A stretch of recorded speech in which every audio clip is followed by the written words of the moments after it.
What's the most unexpected piece of advice that actually changed your life? Write in the comments what you think about this. Enjoy the show. Story 1. If you want to convince someone to do something, make them think it was their own idea. This worked so well when I was a young woman working with older men. The only problem is that you then don't get credit for your ideas. I have also used it with doctors a few times, and it was kind of scary how well it works. You can get a doctor to give you any medicine by saying, "I know I was reluctant to start XYZ medication when you suggested it at our last visit, but I think you were right." Story 2. We judge ourselves by our intentions and others by their behavior. It helps me taking distance on things I do to others with good intentions and see if it might actually be annoying to them. The former people pleaser in me is grateful for this helpful reminder on individual perspectives. That also helps me explain to my son that even something he doesn't mean to say or do might hurt someone's feelings because what they will judge is his behavior. And "it wasn't my intention" is never an excuse to having acted poorly or not caring if you did. Story 3. When I was 16 with a fresh driver's license and definitely too much ambition, my dad told me to drive like everyone else is about to do something dangerous/illegal. Intuition and defensive driving go hand in hand and have saved me many, many times from what would have been minor and major accidents. Story 4.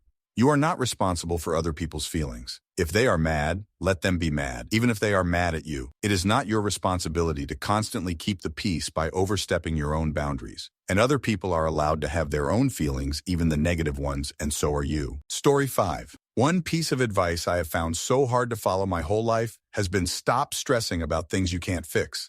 I am a nightmare for worrying about future problems, and I eventually got to the stage that I write down what I'm worried about and what I can do to fix it. If the bottom line is, I can't fix it, and I need to be patient, then I need to be patient.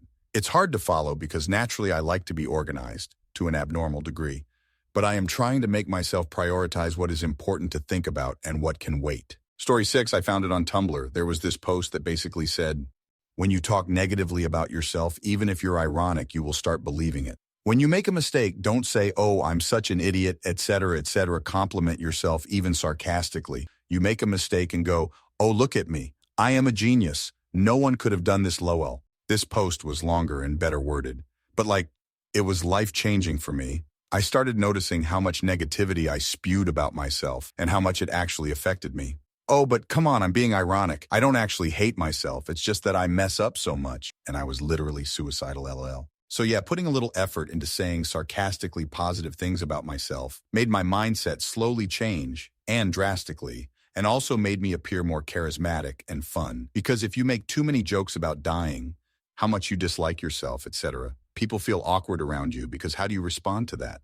If you act so confident that it's almost comical, like a mad scientist in a musical, it's kind of funny, and people think you're confident, even if you're not. Story 7. The most unexpected piece of advice that changed my life was to stop trying to please everyone and focus on what truly makes me happy. I realized that I was constantly seeking validation from others and putting their needs before my own, which was causing me a lot of stress and unhappiness. Once I started prioritizing my own well-being and following my passions, everything in my life started to fall into place. It was a simple but powerful shift in perspective that had a profound impact on my overall happiness and success. Story 8. I always wanted to be good at art, but from school art classes, it seemed to me you were either good at it or not. And if you weren't, then you might as well just give up. I wasn't good. As an adult, I randomly came across an interview with James Gurney, Dinotopia. He was talking about how he made models of the dinosaurs to help him paint them, and how he used a contraption to help him draw a rainbow across a big canvas, stuff like that. At first I was like, huh? Isn't that cheating?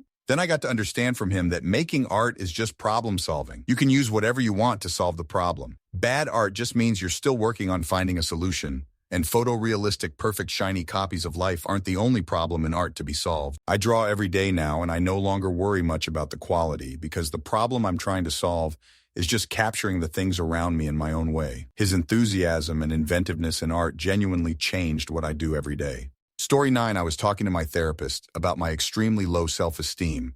The words I used were, "I'm not even on the bottom rung of the ladder. I'm the dirt it sits on." And my therapist just said, everything needs a foundation to rest on. That really has changed a lot for me in the 6 months since it happened. I've reminded myself of that moment to get myself through some really tough times. It's helped me a lot. Story 10. To summarize background story, working in call center one day, we got told some piece of software that tracks call had broken, and we had to start asking customers what number they had called in on and fill it in on a spreadsheet, as MI team needed this really important piece of info. Week or so goes by. We are taken into meeting to be told only 20% of calls had had this info recorded. Manager asked if we'd been doing it. One guy said, "No, way I see it is the info was that important, you'd find a way to fix it, the software." We received word that afternoon that software had been fixed.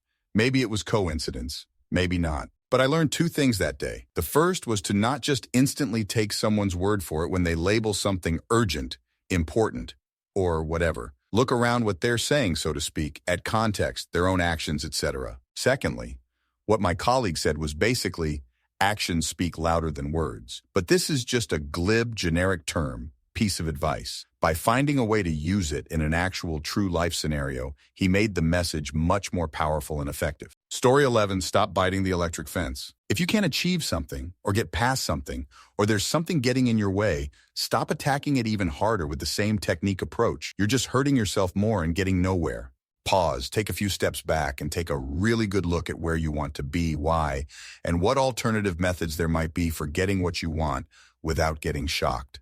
Story 12. Way back when I was younger, I was dumping my relationship problems on a friend, and she was annoyed I had given my cheating GF a second chance. Finally, she had enough of me repeating her excuses about her being messed up, and she told me, "People can say they love you, but they show you with their actions." And I always think about that when people mistreat me and say they love me anyway. Story 13. Don't take your health for granted. Eat healthy 90% of the time while still enjoying 10% of fuck-off diet. Exercise regularly. Doesn't mean you need to train like an animal, just move daily. Also, comparison is the thief of joy. Basically, don't compare yourself with others, especially if it affects you in a negative way. Count your wins no matter how small or large they are. I have friends with brand new homes and brand new cars, and I thought that would equal happiness ... To find out I'm blessed to own a home. Regardless, it's old. And I'm blessed that me and my little family get to travel the world, even though we have 2 heaters for cars. Story 14. One of the most unexpected pieces of advice that changed my life was to start before you're ready. I always thought I needed to have everything perfectly planned out before taking action on my goals or projects. But when I finally took the plunge and started working on things despite feeling unprepared, I realized how much progress I could make and how learning on the go was part of the process. It taught me that waiting for the perfect moment can hold you back. And sometimes the best way to grow is to dive in and adapt as you go. Story 15, I will say, start somewhere, start anywhere. Some advice is perfectly good advice, but it rolls off you with no practical application, soon to be forgotten. Other advice works well to solve a very specific problem, but only that problem. The bits of advice below, however, are things I use over and over no matter what the problem. They have changed my life because now no project seems too large, no task insurmountable. They are ways to get unstuck anytime I am stuck. Story 16. I was 20 in college and trying to maintain a LDR still with my high school girlfriend at the time. It was terrible, and we always fought because I didn't come home every weekend. And also, LDRs just plain suck. During the summers, I worked on a manufacturing line, and this old-timer overheard me venting to my cousin about the situation. He piped up and said, "Dump her. Then enjoy your 20s, i.e. have fun, travel, drink, sleep around, whatever. Then when I find that special someone to marry, all of that young party, young buck eagerness is out of your system." He was totally right. Story 17. You can be a better person than that. My dad's coworker told me that during a long conversation, and it stuck. I was talking about the college credits I was getting in high school, then mentioned I wanted to design weapons and get contracts from the military. I explained the design of like 3 things I had planned to build. He then convinced me to give helping people a shot instead of finding out ways to kill them. Then I ended up shifting to the medical college classes while still working the engineering ones. I graduated high school at 17 with my CNA, eventually went on to get an EMTB, and started working towards med school. But it wasn't for me. During that time, a friend of mine and I conceptualized a few interesting ideas that he's researching right now. So something good might come from that. Since then, I discovered that my real talent comes in administrative work and business, so I'm currently working towards the goal of starting a 501c3 to help homeless people with knowledge I've gained from both business and the medical field. TLDR went from designing weapons to designing solutions for homeless people because someone had the right conversation in the right way. Story 18. I remember working in a group project in elementary school, and all of us complained about working in groups with people we don't like. A teacher said you are going to have to work a lot of people you may not like, so get used to it. She was totally right. You know how many horrible coworkers there are? Also, someone told me that people who always seem to have their life put together, and perfect is just surface level. Everyone got baggage. Story 19, IDK, if you can call it advice because I didn't ask for it. And I've shared it somewhere before, but I think it has more than one meaning, and I love sharing it because it means something to me. I'm sure I'm paraphrasing here, but I know the love I desire is real because it's in me. I share it because whether we admit it or not, a lot of us really do seek something deeper. If I feel it, then somebody else has to because I'm not special. And if they do, then somebody else does, and so on and so forth. Edit to add. It personally changed my life because when I remember it, it soothes me when I think about things that have happened and might happen. It keeps a certain hope alive, and to me, that's real heavy. Story 20. This is going to sound insane, but I literally repeat it in my mind like once a week. I have a cat, and I love him, but he sometimes does not clean his own butt, like the one thing cats are supposed to do. Anyways, I was cleaning him up, and I noticed some spots around his butt, and I was trying to wipe them off and figure out what it was, and I was like, OMG, does he have a rash or something? So I take him to the vet, and the vet was like, no, those are his anal glands. Everything looks fine. And then he looks me dead in the eyes and says, with no hint of a smile, stop messing with you cat's butthole. I was mortified. Asterisk. But asterisk, it was good advice. And now, whenever I am obsessing or worrying about something that likely isn't a problem, but I can't stop trying to fix it, I hear his words hymn my head.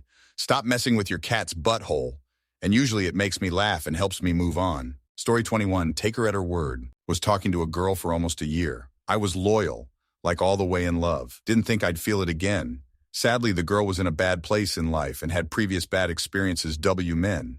I did all I could to show her I was going to be the man who truly loves her and never does her wrong. Felt like those kids who do all they can to make their parents happy and it's just never good enough. After a while, a friend told me just take her at word. We were intimate and had feelings, but I wanted something official. I never got that. So I decided to take her at her word. If she doesn't want it, just accept it. I rejected a lot of women I'd never think were interested in me. After a while, I got tired of it. Love is unselfish. But if you don't give me the same love and assurance I'm giving you, then why am I wasting my time waiting for you to come around? Decided to take her at her word and just realize, okay, we aren't official. No commitments. You got it. Slowly detached and met other people who actually were interested. Story 22. In 7th grade, I used to only wear Under Armour dry-fit clothes because I thought it was cool. Toward the end of the school year, I got invited to a bar mitzvah for a kid on my soccer team. I remember I really wanted to wear this Under Armour golf shirt I had just because, again, I only wore Under Armour. My dad, who had went out and bought me a bunch of nice shirts to wear, got upset and told me that Under Armour wasn't good style and that girls don't like guys who only wear Under Armour. Now, this sounds a bit harsh given the circumstances, but years later, I found out that I completely misinterpreted what he meant. My dad thought that a lot of kids my age were still wearing Under Armour, and he said that with the intent that he was trying to get me ahead of these other kids. However, I was probably the only kid who was still wearing it, so I took it as just a direct comment on me and what I wore. From that point on, I completely changed my wardrobe and stopped wearing any Under Armour, which was the first step in really maturing at that age, as it led to me accepting that sometimes change is necessary, something I struggled with as a kid. So long story short, my dad's lack of knowledge on what these 13-year-olds were wearing and a careless comment single-handedly catalyzed me starting to grow up. Story 23, I have two. 1. Never attribute malice to what can be attributed to incompetence. To me, this is a nice reminder to not take everything personally or automatically assume someone has any ill intent behind what they say. It's very easy to be too rash or too quick to jump to conclusions. To me, this basically says, in layman's terms, don't be so offended because you don't understand their intentions. 2. Anyone who hasn't finished their level is doomed to repeat it. To me, this is a reminder to step out of the rut and work on being present in problem solving. It's easy to fall into routine, some of which can be bad or even detrimental. This quote is a wake-up call to stop, evaluate, and come up with new ways to be better. If you don't, you're basically yelling at a pig to fly. Story 24. I hate people watching me perform. Anything, really. In high school orchestra, I was having an absolute panic attack before our regular audition, or whatever they used to determine seats. The student teacher helping the kids out before their audition, and I were talking about the life-ending stress, and I hated having to do these things. She said something along the lines of, I really wish I could get you out of it, but this is really the only way they do the seating here. This level of stress is only going to make things worse. If you're already convinced of your failure, chill out and just do your best. You've already prepared for the worst. Really calm me down and help me go from basically last chair second violin to not that. I'm nearly 40 now, and I still go into things evaluating if my stress level is appropriate. It usually isn't, but it helps me talk myself down. Story 25. When I was in high school and was trying to get back with my ex-boyfriend, in a desperate attempt to get his attention, I called his mom. She was kind but stern and told me that I needed help. It was true. And she said, two broken humans can't fit together to make one whole relationship. You need two whole people who have healed to have a relationship. I took it to heart and have carried that advice with me for the last 20 years. She told me she cared about me and wanted to see me happy.